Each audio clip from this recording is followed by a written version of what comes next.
शलगम बेटियां। कहते हैं इंसानों के किए गए पाप उसका पीछा कभी नहीं छोड़ते, वह सदैव उसके साथ साथ चलते हैं। ये कहानी है ऐसी ही गरीब माँ और उसकी बेटियों की। अरे क्या कर रहे हो तुम? चलो जल्दी जल्दी शलगम तोड़कर बोरी में भरो।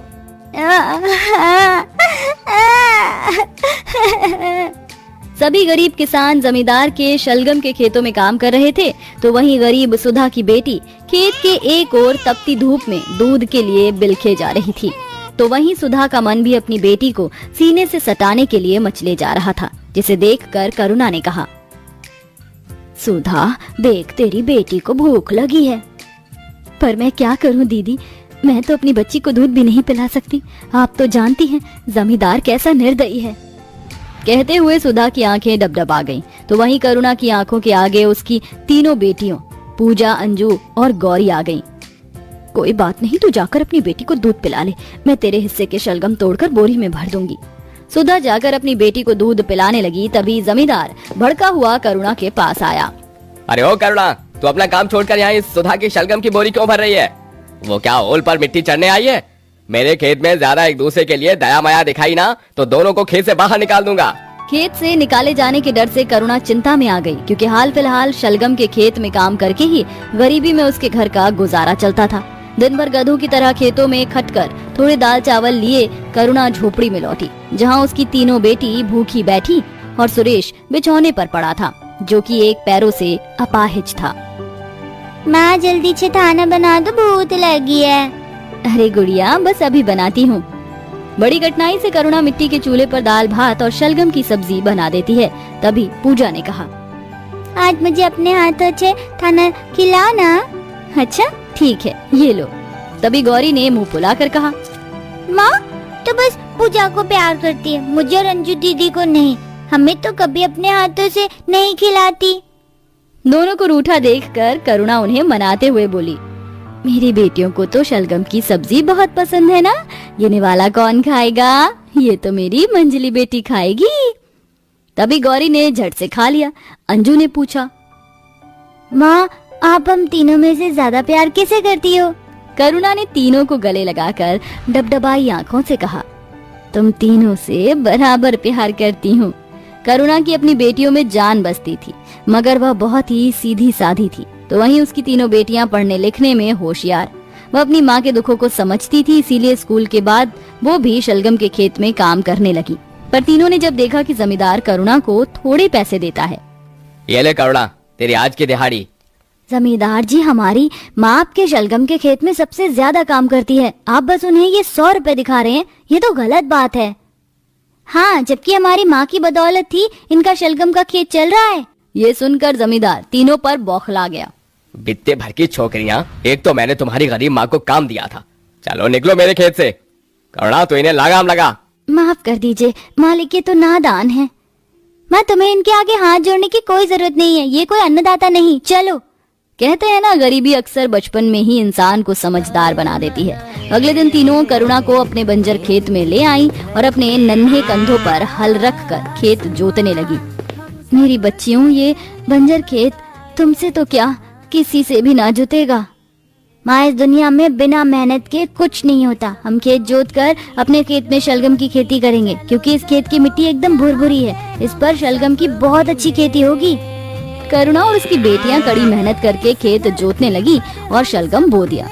उस दिन जब तीनों शलगम के खेत में काम कर रही थी, तभी जमींदार गुंडों के साथ आ धमका, आगे बढ़ कालू और टेटुआ दबा दे सालियों का।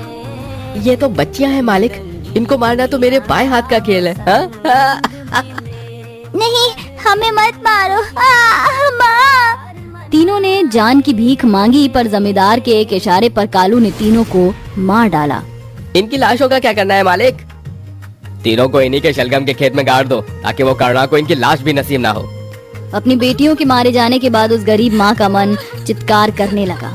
वहीं जमींदार ने जिस जगह पर उन तीनों को गाड़ा था, कुछ ही दिन बाद वहाँ पर 3 अद्भुत शलगम उग गए, जो कि और कोई नहीं, करुणा की तीनों बेटियां थीं। पता नहीं माँ किस हाल में होगी, उन्होंने कुछ खाया पिया होगा कि नहीं। चिंता मत कर पूजा, हम उस जमींदार को छोड़ेंगे नहीं जिसने हमारी माँ को आंसू दिए हैं। करुणा किसी बिरहन की तरह दिन रात अपनी बेटियों के जाने के सोग में रोती रहती। मत रो करुणा, शायद यही हमारे भाग्य में लिखा था। भूल जाओ सब कुछ। कुछ दिन के बाद करुणा जब खेत में आई तो उसने देखा कि पूरा खेत शलगमों से भरा हुआ था। उसने डबडबाई आंखों से कहा, देखो जी, हमारे खेत में कितने सारे शलगम हो गए हैं। ये मेरी बेटियों ने उगाए थे, फिर न जाने कहाँ चली गई। तभी शलगम में से आवाज आई, मत रो माँ, मत रो, तुम्हारी बेटियां यही हैं। इतने के साथ शलगमों में पूजा गौरी अंजू का चेहरा बन गया, जिसे देख करुणा की आंखों से झरझर आंसू बहने लगे। मेरी बच्चियों, तुम तीनों इस रूप में। ये हमारा पुनर्जन्म है माँ, क्योंकि हम अधूरी इच्छा के साथ मर गए। अब सारे दुख के दिन मिट जाएंगे। माँ, इन शलगम को ले जाकर बेचो। करुणा जैसे एक शलगम तोड़ने लगी, तभी उसकी शलगम बिटिया वहाँ दूसरा शलगम उगा देती। शलगम बेचकर उस गरीब माँ की बदहाली मिटने लगी।